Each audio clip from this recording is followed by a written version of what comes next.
Alors voilà, on est dans la palette des calques.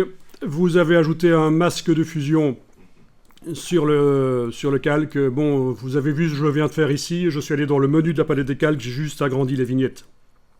Menu de la palette des calques, option de panneau. J'ai juste demandé des grandes vignettes. Alors on va prendre un pinceau, le pinceau. Vous allez modifier la forme de la brosse et la dureté avec... d'abord, est-ce que vous avez une rondelle comme ça qui apparaît ou alors est-ce que vous avez plutôt une croix? Si vous avez la croix, vous allez désactiver la touche verrouillage majuscule sur le clavier et vous avez le pinceau qui devrait apparaître. Ensuite, CTRL-ALT, qu'on soit sur le Mac ou le PC, c'est CTRL-ALT. Sur le Mac, il va falloir utiliser le bouton gauche de la souris, sur le PC, le bouton droit. Pendant que vous avez CTRL-ALT, vous allez bouger de gauche à droite en cliquant ou de haut en bas. Vous avez donc le diamètre et la dureté de la brosse. Ça marche chez tout le monde? Ce petit raccourci bien sympa. On va dessiner avec du noir, donc pour être certain d'avoir du vrai noir dans la case de premier plan, vous pouvez réinitialiser avec la petite icône ici. Puis, la petite double flèche, vous avez du vrai noir ici. Alors, si je dis ça, c'est parce que souvent, il y en a qui font l'erreur. Pour avoir du noir ou du blanc, d'ailleurs, quand on leur demande d'avoir du noir ou du blanc, ils vont aller cliquer sur l'échantillon ici.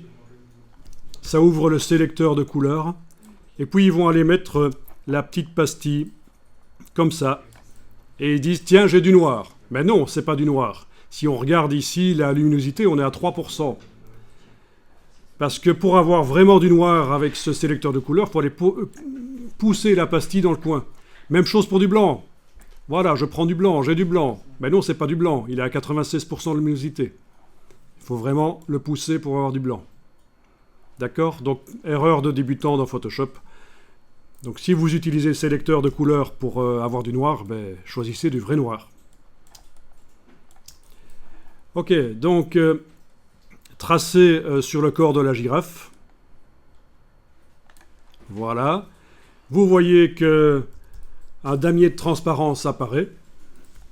Donc, normalement, sauf si vous avez foiré, parce que j'ai pas dit avant qu'il fallait absolument que le masque soit encadré ici.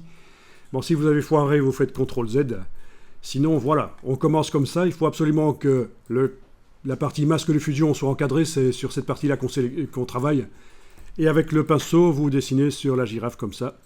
Et vous avez fait un trait noir. Et logiquement, les pixels correspondants n'apparaissent plus, ils deviennent transparents. Est-ce que ça marche pour tout le monde jusque-là? Super.